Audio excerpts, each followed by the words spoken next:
positive set of results, and this is welcomed by the new CEO. This is his first set of results, so an important development for them. But let me just break some of the numbers that were received from H&M Group this morning.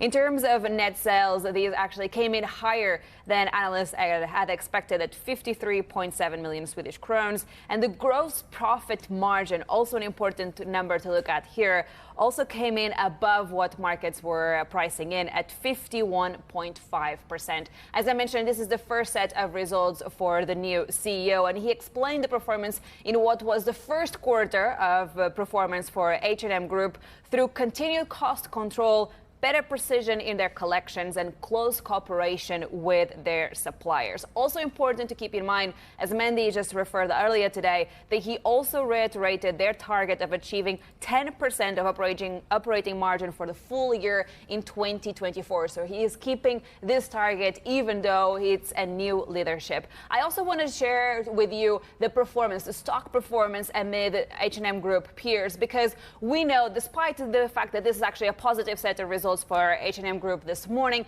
the company has faced a lot of challenges over the last couple of years. We know about the traditional competition, for instance, with Inditex Group, but more recently they've also faced competition from Chinese players such as Shein. And you can see on the screen there that when you compare the share price performance over the last 5 years, clearly H&M is essentially a laggard compared to Inditex or AV Food here, which is obviously the owner of Primark. I just want to make a final point that when we heard from the CEO in an interview recently, he did make the comment that they need to be faster at keeping up with the new trends. And this is naturally a comment that comes from the fact that they are feeling that pressure from players such as Shein, which are just naturally, faster at delivering on those new trends.